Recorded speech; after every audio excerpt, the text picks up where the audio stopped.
E na capital, Porto Alegre, choveu fraco durante quase toda a madrugada.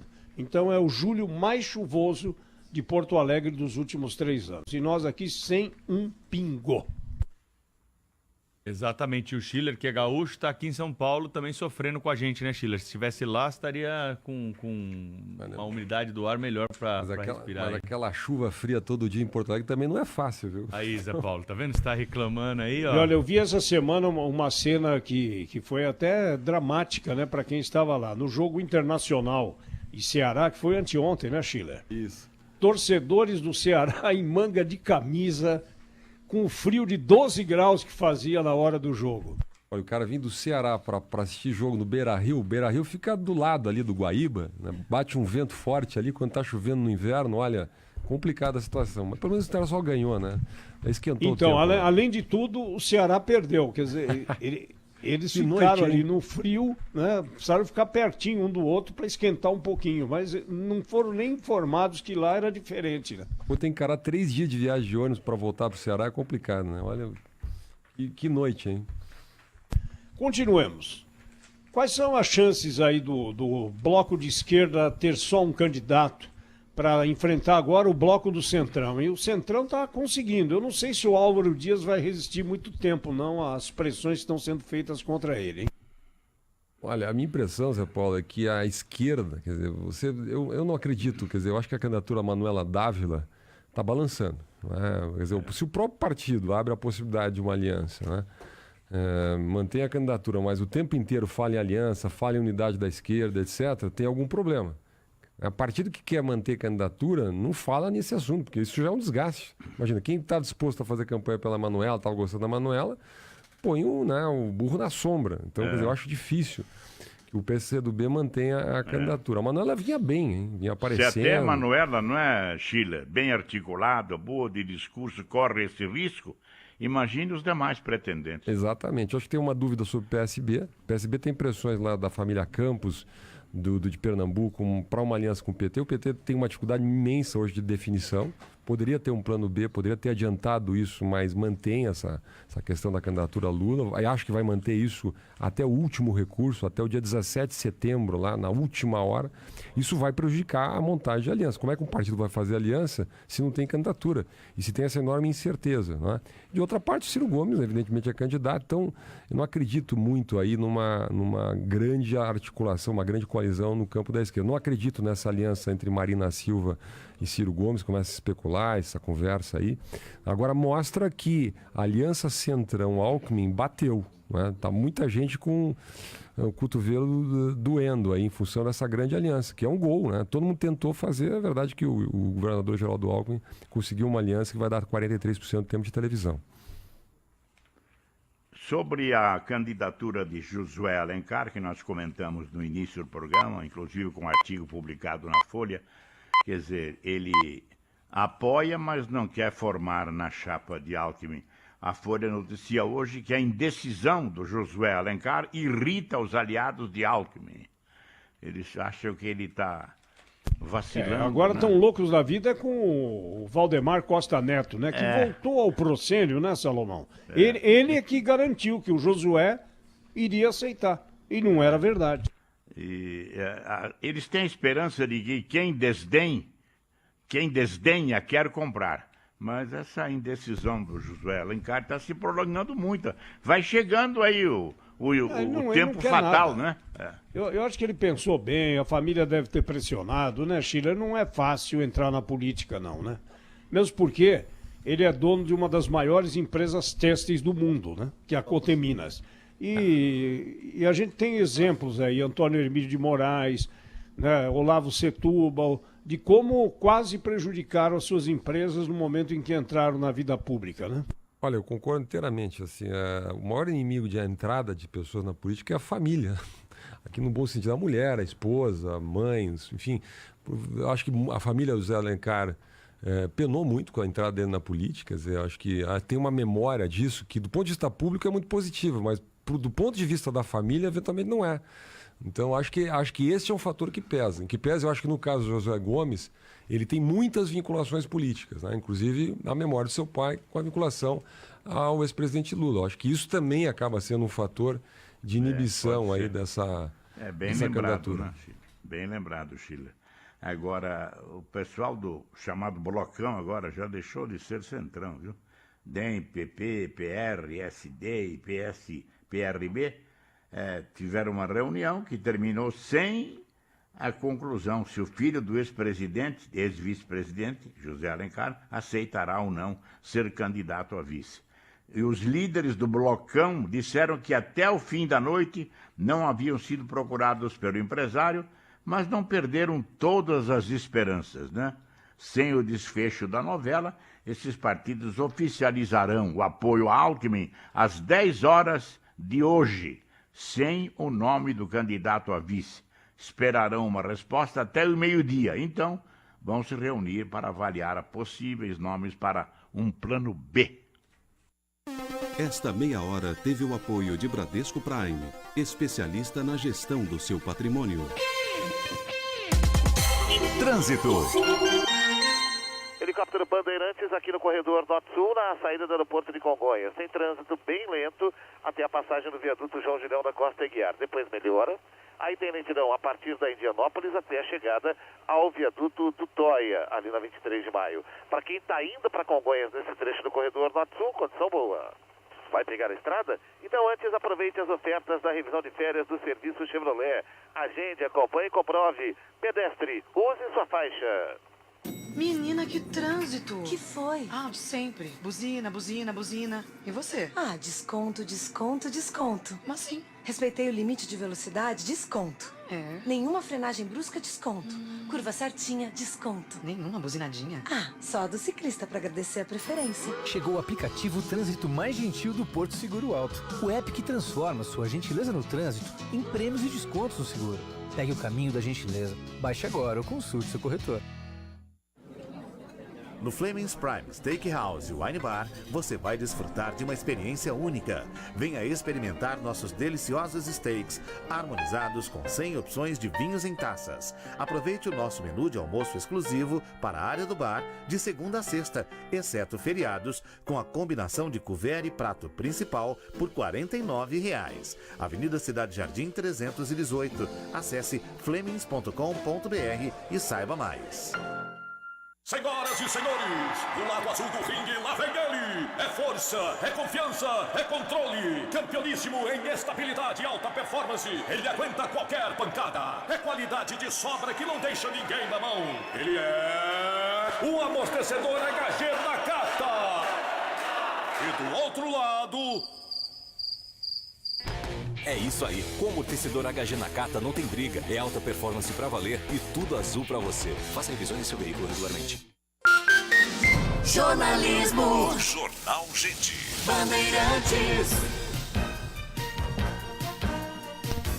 Essa vinheta, desde 1989, marca o pioneirismo do Grupo Bandeirantes de Comunicação quanto aos debates políticos. Numa época em que muitos fugiam disso, a Bandeirantes ousadamente, né, sob a direção de João Jorge Saad, investiu e deu certo. E hoje nós continuamos essa tradição. Estamos nesta semana recebendo os candidatos ao governo do estado de São Paulo.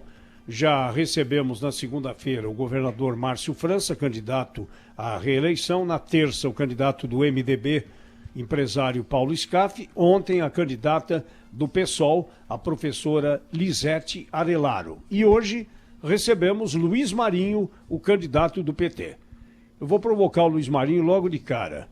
Os partidos estão muito preocupados em escolher o vice. Só que o seu partido está preocupado em escolher o candidato a presidente. Por enquanto, não se sabe. Lula é uma possibilidade, mas não é certeza. Bom dia, Luiz Marinho.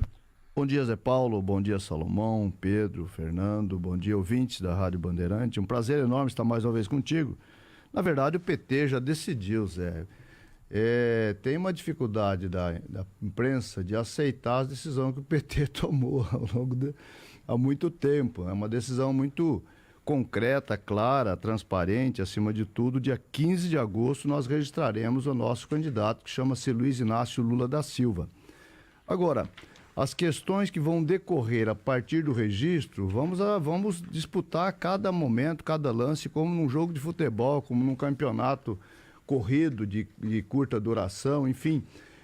Não é muito tempo que transcorrerá a partir da inscrição e vamos batalhar nas esferas judiciais e políticas no sentido de fazer do Lula o nosso candidato e o próximo presidente da República. Até porque o Lula provou lá em 2002 que o Brasil estava no atoleiro tão grave quanto agora, ou mais, o FMI mandando aqui naquele momento. Hoje nós temos reservas cambiais suficientes para o Brasil tomar suas decisões e, acima de tudo, de novo, tirar o Brasil do atoleiro do desemprego, do desespero, do desencanto da juventude, da insegurança, enfim. Tem um conjunto de questões hoje colocadas, muito parecido com aquele cenário que nós estamos... Mas o Brasil não está assim por conta do segundo mandato da presidente do seu partido, Dilma Rousseff? Não é por causa de medidas que ela não tomou que o Brasil chegou a essa condição? Eu diria, Zé, que está assim por conta do consórcio MDB-PSDB, especialmente PSDB, comandado pelo Aécio Neves e pelo Eduardo Cunha no Congresso Nacional, que a partir da reeleição não deixou a Dilma dar mais nenhum passo. No sentido, aquela frase, né, que o Aécio falou, a gente quebra o Brasil, mas derruba a Dilma. E fizeram. Então quebraram o Brasil e derrubaram a Dilma. E deram sequência, a partir daí, de mudanças irresponsáveis.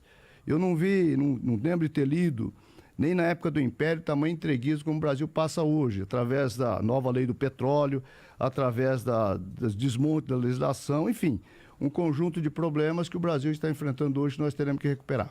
Falando em vice, Marinho, você já tem o seu vice aqui para a sua candidatura ao governo do estado de São Paulo? Você sabe que ainda não. Nossa convenção... É difícil até para candidato a governador arrumar vice, hein, Marinho? Não é ser difícil arrumar. Na verdade, você trabalha para encaixar a melhor combinação que combine... uma combinação perfeita com o que o povo espera, para, enfim... Mas o que está dependendo? É uma aliança que você está esperando de algum partido? Nós estamos construindo uma aliança e, às vezes, o perfil que você deseja da vice, os partidos que vêm aliar não oferecem. Então, às vezes, você tem que recorrer a quadros internos, inclusive. Então, é um processo de combinação. Aí você tem as vagas do Senado, você tem a suplência do Senado para compor. Então, de repente, você pode até ter que adentrar a semana que vem para poder fechar o conjunto da chapa, porque você tem o candidato ao titular, o governador, o presidente, você tem o vice-presidente e vice-governador, você tem os senadores e as duas vagas de suplência dos senadores. Enfim, é um processo onde você pode amarrar a combinação e compromissos eventuais na chapa proporcional, que eventualmente pode acontecer também. Marinho, agora, vamos lá, Luiz Marinho. A gente tem notado insistentemente a ligação de Lula, caso não seja candidato, no apoio a Fernando Haddad. Ele não fala explicitamente isso porque seria admitir um plano B, que é inimaginável, principalmente para Lula. Mas no tocante a governador de São Paulo, por que Lula não se atira decisivamente no apoio à sua candidatura, Luiz Marinho? Mas isso está colocado, não tem nenhuma dúvida em relação a isso. A minha candidatura, ela está firmemente colocada e não tem absolutamente nenhuma dúvida em relação a isso. Agora, a campanha iniciará imediatamente. Veja, ele está trancado em uma cela solitária e tem poucas margens de manobra em relação a isso, mas que estivesse, seguramente estaria totalmente engajado, né? Os depoimentos dele ali no processo de preparação das pré-candidaturas foi bastante incisivo e não tem absolutamente nenhuma dúvida disso, viu, Salomão? Uma pergunta, Marinho, quer dizer, o PT teve digamos assim, um resultado muito negativo nas eleições de 2014, né? O partido encolheu no Brasil inteiro, prefeitura, Câmara de Vereadores. Qual é a sua avaliação na entrada, quer dizer, do PT nesta eleição? Ele entra bem nessa eleição? Quer dizer, a prisão do ex-presidente Lula, a indefinição sobre candidatura presidencial, ainda os efeitos de todas as investigações, enfim, da Operação Lava Jato. Quer dizer, como é que o PT entra nessa eleição? Qual é a expectativa do partido? Vai ser diferente do que foi em 2014? Olha, Fernando, 2014 foi uma eleição muito difícil. A reeleição da presidenta Dilma foi muito difícil, em particular no estado de São Paulo. E nós tivemos uma queda grande nas nossas bancadas, tanto federal como estadual, na disputa para o Senado. 2016, então, eu digo que foi o fundo do poço do ponto de vista da rejeição da população em relação às nossas mensagens, mas a partir, especialmente, do impeachment da presidenta Dilma e os ocorridos após o impeachment da presidenta Dilma levou a um processo de reflexão da sociedade, em especial no estado de São Paulo, onde nos coloca a grande oportunidade de disputa em 2018. Se você ter uma ideia, na cidade de São Paulo, nós chegamos em 2016 numa preferência partidária de 6%. Hoje nós estamos, a última pesquisa, a disposição de preferência partidária, marca a ordem de 40 dias atrás, estávamos com 21%, hoje provavelmente estamos melhor que isso. Na cidade de São Bernardo do Campo, da qual fui prefeito, em 2016, a minha avaliação de governo era lá nas alturas, mas a preferência partidária estava lá no chão. Nós estamos hoje retomando quase o processo histórico de preferência partidária de 32%, enfim. Isso está ocorrendo no Brasil inteiro, está ocorrendo também no estado de São Paulo inteiro. Isso nos coloca a grande possibilidade, a minha certeza de um processo de retomada de crescimento das bancadas estadual e federal, a certeza da conquista de vagas do Senado, uma das vagas com certeza será um dos nossos candidatos, o Suplicy está bem colocado e vamos disputar a segunda vaga com o Gilmar Tato. Então, mas a candidatura Suplicy, Marinho, me desculpe, deixa eu atalhar aqui. Chegar no segundo turno, viu, Zé? A candidatura Suplicy não é um retrocesso. O homem já esteve lá por 3 mandatos, são 24 anos, né? 24 anos que ele esteve lá. Vai querer voltar para ficar mais 8, depois de menos de 2 anos da sua eleição para vereança? Isso não é carreirismo, não?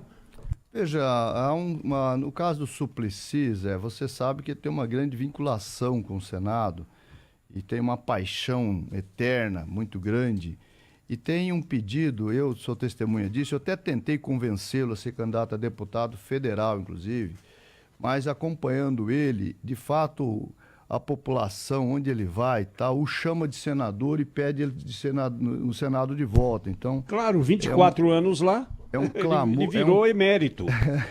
É um clamor popular que eu acho que é difícil remar contra essa maré. E, portanto, então, vamos de Suplicy e de Gilmar Tato para o Senado. E vamos estar, tenha certeza, Zé, eu vou estar no segundo turno, venho aqui ser entrevistado por vocês para saber, não sei quem que vai me enfrentar no segundo turno, mas lá estaremos. Marinho, eu queria falar sobre propostas que você tem aí para apresentar para os eleitores, né? Começando pelo transporte público, né? Que é um grande problema que o cidadão enfrenta no dia a dia aí, a expansão do metrô. Você, como governador do estado de São Paulo, daria sequência a esse modelo de parceria público-privada? Tem outro modelo para se construir metrô de uma forma mais rápida aqui em São Paulo? Olha, se considerar que as parcerias, né, as PPPs, e o Geraldo Alckmin gosta muito de falar que gosta das PPP desde a época do Pagão, Pelé e Pepe. Pagão, Pelé e Pepe eu também gostava, que sou santista, mas as PPPs do Alckmin revela que é muito diferente do que era a eficiência daquele ataque santista. E o PPP do Estado tem que ser reanalisado, porque é uma parceria público-privada, não tem absolutamente nenhum risco para o capital. Eu nunca vi. Eu vejo as PPPs na Europa, nos Estados Unidos, outros lugares, onde o capital corre algum risco. Aqui não tem risco nenhum. O Estado faz a obra, depois passa para o privado poder fazer a gestão dela. É um modelo que parece que tem que ser reanalisado, reolhado, ou então rediscutir de forma mais séria com os parceiros privados em relação a essas parcerias, porque se é para o público financiar praticamente 100% das obras, o público assume como pública, não precisa passar a PPP, ou então uma parceria onde o retorno para o público seja maior, ou a modelagem, especialmente no caso da concessão das estradas, que seja menor preço, porque nós temos uma lógica de concessão onde os preços estão muito elevados, influenciando na eficiência da indústria paulista, da economia paulista. Um agricultor familiar, ou agricultura, o produtor de calçado, o produtor, enfim, para trafegar os seus produtos, acaba impactando. A indústria de calçado, por exemplo, de Franca, me relatava que o impacto dos pedágios impacta 5% do preço da sua exportação. Isso é muito grave. A conferir, se não estão exagerando e tal, mas essa lógica ela está impactando, em especial, nos produtos de baixo valor agregado. Então, isso é muito complicado e acaba gerando desemprego no Estado e acaba gerando uma competição de outros estados atrair investimento no Estado de São Paulo. Aqui, então, precisamos dar uma reolhada grande. É evidente que nós precisamos falar de acelerar as obras de transporte público, em especial na região metropolitana, porque o caos está instalado. Eu venho do ABC quando não estou viajando para o interior do estado, venho para São Paulo, é 1h30. É raro quando você pega... Hoje eu vim rápido, cheguei mais cedo aqui, fiquei fazendo hora até iniciar o programa, porque o trânsito hoje estava impressionantemente bom. Mas, invariavelmente, é 1h30 da minha casa, São Bernardo, até aqui ao centro, a capital, enfim. Então, é uma situação que está ficando insustentável para a nossa população. Mas, Marinho, uma pergunta. Quer dizer, nesse câmbio das PPPs, quer dizer, o que a população não quer exatamente continuidade administrativa? Nós tivemos um caso lá em São Bernardo, recentemente, da PPP do lixo, que houve uma interrupção. Quer dizer, o governo atual, ele cancelou o contrato, teve CPI na Câmara. Quer dizer, quem perde com esse jogo, digamos, entre os governos é a população. Quer dizer, isso pode acontecer no governo do Estado de São Paulo também? E qual é a lição que você tira dessa questão? Não é a intenção de paralisar absolutamente nenhuma obra e nenhuma interrupção de contrato. Tem que reavaliar e, eventualmente, discutir novas bases se estiver exagerado. Você tem que ter uma apuração técnica em relação a isso. O que o governo de São Bernardo fez foi uma irresponsabilidade, porque era uma PPP onde, de fato, tinha que ser cobrado para a execução das fases de prestação de serviço, que o que não executou por ausência de uma licenciamento ambiental que a CETESB barrou e por interferência, provavelmente, do atual prefeito, que era deputado bastante influente, junto às entranhas do PSDB, que trabalhou de forma a boicotar que a licença saísse, por isso não ocorreu. Mas lá a PPP era redonda e eu prevejo que a cidade vai ter problemas consequentes dessa ação, porque a empresa vai brigar pelo seu contrato. E você não rompe contrato assim, botando em risco a eficiência, o que acabou acontecendo lá. Então, aí eu acho que é preciso ter muita responsabilidade desse processo. Parar obras porque uma outra gestão começou é uma irresponsabilidade de gestão, que acontece eventualmente na sucessão. Quando assumi em 2009, infelizmente não tinha um pacote de obras em andamento para dar continuidade, porque senão daria continuidade em todas, e aí você analisa eventualmente a questão de... Mas parar a obra, como eu vi acontecer na cidade de São Paulo, como eu vi acontecer em São Bernardo do Campo, por mais de um ano, para subterfúgio, enfim, é uma irresponsabilidade de gestão que eu vejo acontecendo e, infelizmente, em larga escala no Brasil. Bom, aqui em São Paulo nós temos obras paradas. Você vai dar continuidade? Por exemplo, a linha laranja do metrô, aquela que vem da Zona Norte aqui para a Zona Sul? É preciso retomar as obras e acelerar as obras, Paulo, porque o que tem, evidentemente, você tem que olhar gargalo de contrato. Se tem gargalo de contrato, você tem que observar. Se tem irregularidades, você tem que sanar as irregularidades.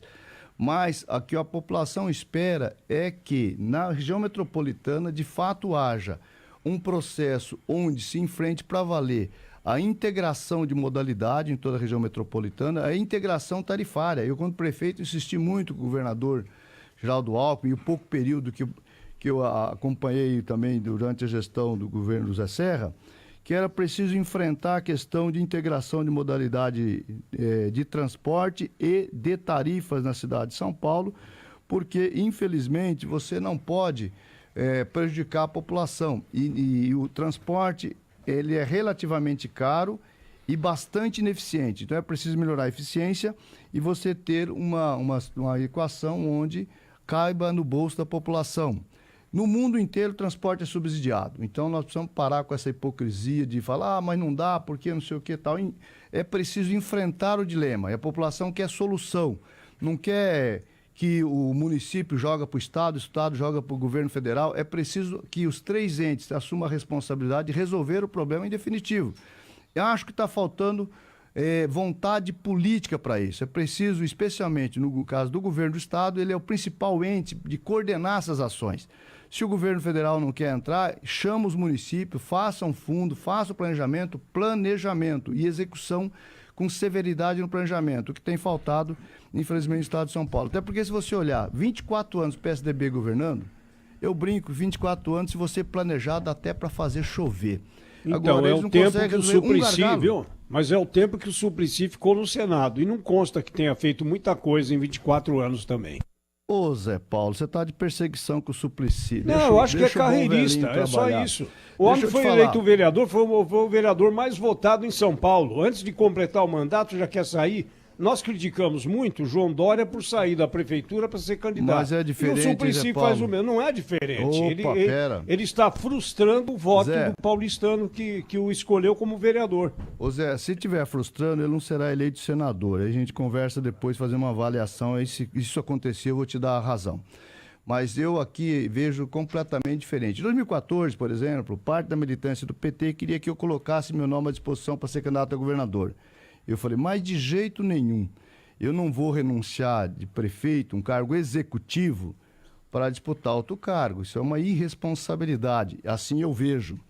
Agora, o cargo parlamentar, ele é mais flexível sob esse ponto de vista. Para você ter uma ideia, o parlamento ele pode concorrer a outra função e não precisa nem se desligar do parlamento. No caso do executivo, para ele concorrer a outra função, ele tem que renunciar ao mandato. Veja só a grande diferença que tem. No caso do João Dória, o João sem palavra, porque assumiu o compromisso com o eleitor. O Suplicy não disse que não seria candidato ao Senado em 2018. Ele não assumiu os compromissos. O João Dória assumiu o compromisso, que seria dia 31 de dezembro de 2020. Completamente diferente, não tem similaridade, não se compara. Completamente diferente uma coisa da outra. Nesse caso, eu que sempre concordo, costumo concordar muito com você, meu querido amigo Zé Paulo. Nesse caso, eu discordo plenamente, de forma veemente, porque não se mistura as intenções e os compromissos assumidos com o eleitorado. O que o João Dória fez foi assumir um compromisso, depois falar, rasgue o compromisso que eu assumi, não vale mais. Eu disse que era gestor, mas não fui. Eu disse que não era político, mas sou eminentemente político, dos mais oportunistas que se conheceu na face da terra. Nós já conhecíamos o João sem medo, agora o João sem palavra, Marinho? É o que ele se revelou, né? Sem palavra. A lei tem outra, você pode chamar também de traidor. Porque ele traiu o seu padrinho político, coisa que na política é muito severa, muito grave, as consequências são severas, né? E severa está sendo a rejeição dele na capital, porque se ele tivesse esse mérito que ele tanto fala, acabei com a Cracolândia, você vai olhar, se anda a cidade de São Paulo, na verdade espalhou a Cracolândia, multiplicou-se a Cracolândia, enfim, né? Se tinha um tumorzinho, se tinha um tumor, era um grande tumor, ele transformou em metástase na cidade, enfim. A comprovação da inepotência, da incompetência de como gestor de fato. Então, acho que isso é que mostra a rejeição de mais de 50% na capital, por exemplo, João Dória. Que isso a campanha vai estadualizar. Eu acho que esse senhor jamais será governador de São Paulo.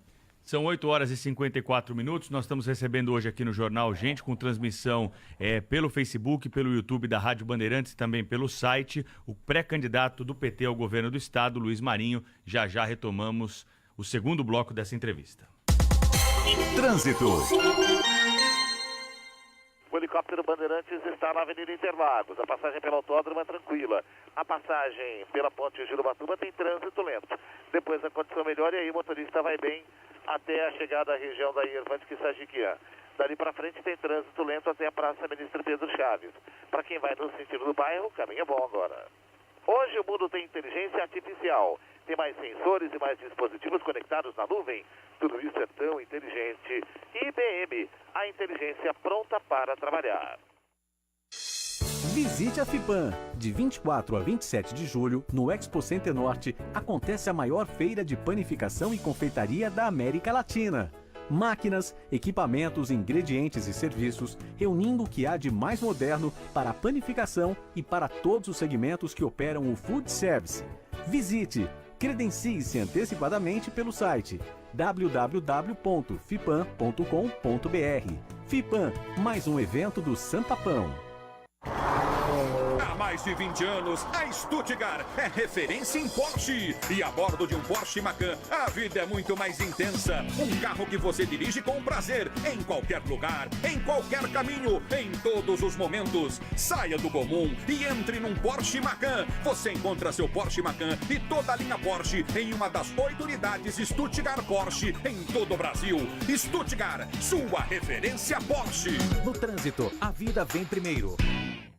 Brilhante! Parece até que o piso é novo e as paredes, gente! Baltec transparente! Baltec transparente! Verniz impermeabilizante! protege pisos e paredes e deixa um brilho impressionante. Baltec, transparente, verniz impermeabilizante. Protege pisos e paredes e deixa um brilho impressionante.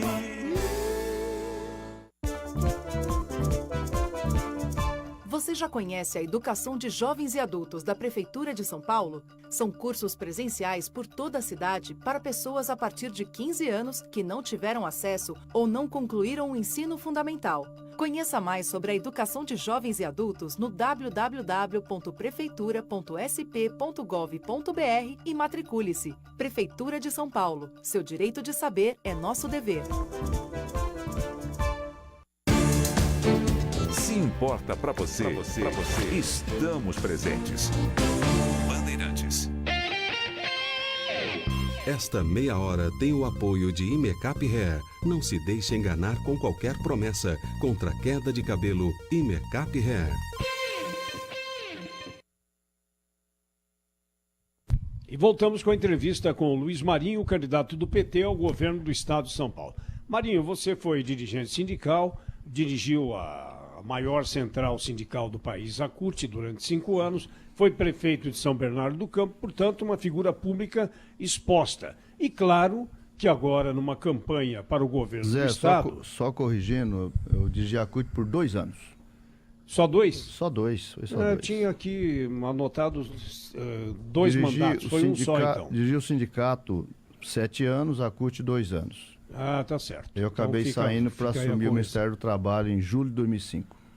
Então, aí, os seus adversários vão pegar coisas que o senhor fez como executivo. E tem muita coisa que surgiu aí de acusação, que teve superfaturamento, que teve aditivos, enfim, aquelas acusações que geralmente são feitas contra quem ocupa cargos de executivo. Eu tenho ouvido algumas entrevistas suas em que o senhor tem rebatido, né, veementemente isso, e me parece que o Tribunal de Contas do Estado, que fiscaliza as prefeituras, até agora não apontou aí, pelo menos que eu saiba, nenhuma irregularidade na sua administração à frente da prefeitura, uma das mais importantes do Brasil, que é São Bernardo, né?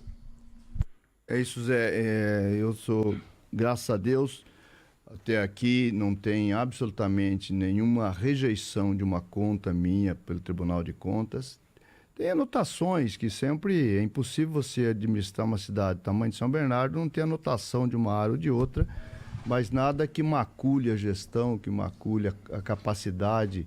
Inclusive, Zé, o Tribunal de Contas criou um indicador de gestão em 2015, da qual São Bernardo ficou em primeiro lugar nas grandes cidades dessa gestão de competência, né, esse indicador de gestão. Isso é motivo de muita satisfação de minha parte e de toda a equipe. Agora, as acusações existentes, eu digo o seguinte, as que estão na esfera jurídica, eu peço para os tribunais acelerar o processo, julgar, porque isso é a melhor maneira de você ir limpando qualquer ilação, qualquer acusação. Agora, o Ministério Público sempre acha pelo em ovo, e olha que ovo não tem pelo, mas às vezes se acha pelo em ovo. E a Câmara de São Bernardo? Você teve problemas lá, né? A Câmara que aconteceu sobre as contas de 2015 é uma coisa vexatória. Se você fora do padrão público, você conversa no privado com os vereadores, eles estão envergonhados de ter votado assim, por uma imposição do atual prefeito. E dizem os comentários da cidade que foi a partir de uma visita do João Dória ao seu colega lá, não sei se isso é verdade ou não, porque assim, eu não posso dizer que foi verdade, mas isso são os comentários, e a partir daí a determinação do prefeito aos vereadores, de forma vergonhosa, acabaram acatando uma solicitação como essa. E porque o tribunal aprovou as minhas contas, a comissão especial da Câmara aprovou o parecer do tribunal, ou seja, caminhava tudo para consolidar a aprovação das minhas contas, e de repente, de uma hora para outra, de forma surpreendente, a Câmara resolve rejeitar as contas de uma forma bastante ilegal na sua sessão. Porque quando ocorre isso, a Câmara tem que notificar a autoridade, no caso, né, teria que ter me notificado para eu, dado prazo para eu me defender, para depois disso eles apreciarem os 2 pareceres e fazer a votação. Eles não fizeram isso, ou seja, uma ilegalidade flagrante. Até agora eu não fui notificado nem para isso e nem que as minhas contas foram rejeitadas. Ou seja, agosto agora, com o retorno do recesso judiciário, eu vou entrar com a ação pedindo nulidade da sessão. Tenho certeza que a sessão será considerada nula. Você tinha a maioria lá? Na minha época eu tinha, agora não. Agora o prefeito tem maioria. Aliás, eu nunca disputei isso. No primeiro ano de governo, 2009, eu não tinha maioria. Fiquei um ano praticamente sem aprovar um projeto, porque o pessoal queria discutir coisas que eu nunca admiti discutir. E, portanto, levou um bom tempo. Eu tive que ir para a população dizer, olha, a Câmara não quer deixar eu trabalhar, não quer aprovar os projetos. E aí, então teve manifestação, inclusive. Aí, finalmente, os vereadores acabaram entrando num processo de sintonia, de disputa, de oposição, sem problema tal, mas oposição não significa você impedir um governo de trabalhar. E especialmente que eu fiz um governo com muita participação popular desde o primeiro ano, enfim, o planejamento, o PPA, o plano plurianual foi feito de forma planejada, as diretrizes aprovadas de investimento era toda liberada nos territórios, separado em 20 territórios da cidade, enfim, que é a forma que eu, inclusive, penso em fazer no estado de São Paulo. Quantas cidades você já visitou na sua campanha? Rapaz, eu não sei dizer, mas eu acho que a metade das cidades do estado acho que já devo ter visitado. Marinho, um problema grande aqui em São Paulo é a questão da habitação, né? Principalmente na capital, mas também no interior, que é um problema compartilhado aí entre os entes da federação, né? Município, estado e também o governo federal. Com a queda do edifício aqui, acho que o assunto voltou ainda mais para a pauta e para a campanha. Retirar essas pessoas que moram de forma irregular, que ocuparam de forma irregular edifícios da cidade, é o primeiro passo para começar a resolver o problema da habitação aqui em São Paulo? Olha, em São Bernardo, nos 8 anos, o que eu fiz lá? Você tinha muitas áreas de risco em São Bernardo do Campo. Aliás, em 2009, primeiro ano de governo, eu tinha muita preocupação com isso, porque em 2005 tinha morrido 12 pessoas soterradas em dias de chuva e era uma preocupação minha de resolver, equacionar, não permitir que ninguém morresse com isso. Dia 17 de março de 2009, 18 barracos foram levados na favela naval do lado de São Bernardo. Hoje não tem mais a favela naval, já foi tudo urbanizado, mas 18 barracos foram levados em uma madrugada chuvosa. E graças a Deus nenhuma vítima, porque nós tínhamos monitorado e tomado providência. E é uma determinação muito forte minha. Se a análise de risco era considerado, porque você tem mapeamento, risco 1, 2, 3, 4. Risco 4 é iminente.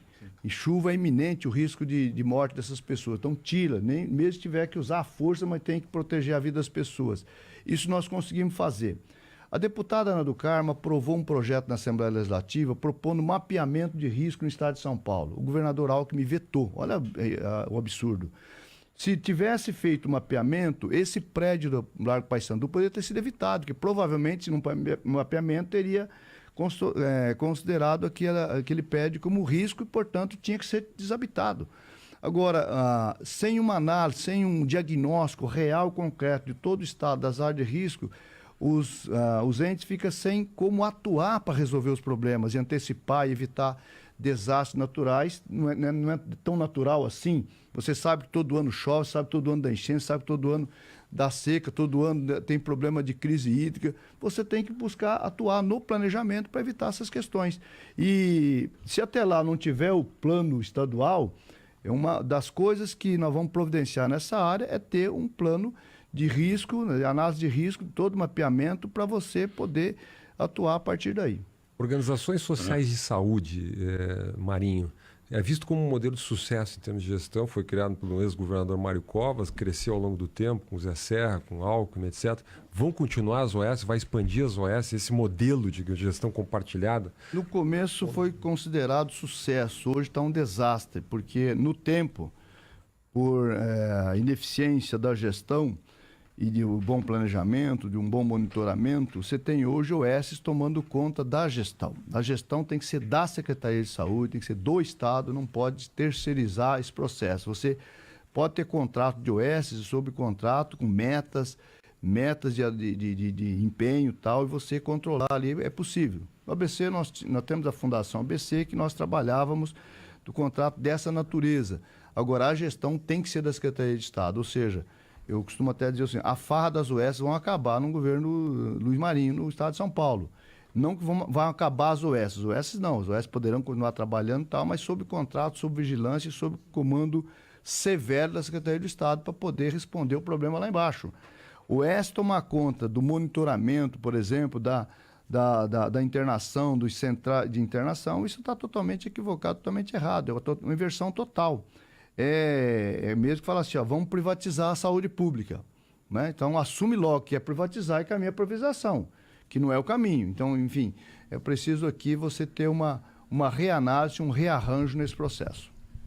Estamos entrevistando e chegando ao fim da entrevista, mas falta uma pergunta. Dia 16 de agosto, o debate dos candidatos ao governo do estado de São Paulo. O candidato do PT, Luiz Marinho, confirma a presença? Confirmadíssimo, estaremos aí, se Deus quiser, a não ser que... Como é que é, Raí? Meu assessor está dizendo que eu tenho algum problema? Não entendi. O convite foi formulado, né? Participou, não, inclusive... debate, não fugirei de um debate. O Raí está falando da convenção pro senhor aí, o senhor não está ouvindo, mas ele está falando ele está pedindo para eu lembrar da convenção sábado.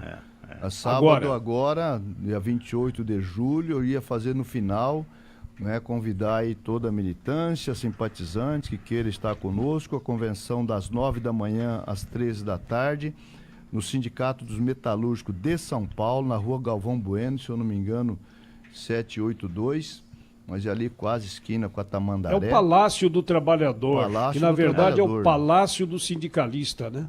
Exatamente. Vamos ter dessa vez, Zé Paulo, o apoio majoritário da diretoria dos metalúrgicos de São Paulo, vamos fazer um bom trabalho aí junto. Não significa ter o apoio do Paulo Pereira. O Paulo Pereira é outro departamento, tá bem? Para deixar claro também, para ninguém ter dúvida do Centrão, do que nós estamos falando. Paulo Pereira está lá com o Centrão, está com o Alckmin, enfim, tem apoio majoritário da diretoria do Sindicato dos Metalúrgicos de São Paulo, sob o comando do Miguel Torres. Meu abraço, meu amigo Miguel Torres. Sim. Luiz Marinho. E no debate estarei confirmado, sim. Vamos participar, Zé Paulo. Zé Paulo, Salomão. Dia 16, então, Luiz Marinho estará aqui conosco na largada do debate para o governo do estado de São Paulo, junto com os outros candidatos, como já é tradição na Band. Marinho, foi um prazer tê-lo conosco aqui nesta manhã para conversar um pouco sobre política. Boa sorte aí, até mais aqui na programação da Rádio Bandeirantes. Eu que agradeço, um abraço ao Zé Paulo, Salomão, Pedro, Fernando e especialmente aos ouvintes, a grande razão de existência, de grande audiência da Rádio Bandeirantes. Aquele abraço. Bandeirantes, em sua defesa, ao seu lado, sempre. Trânsito.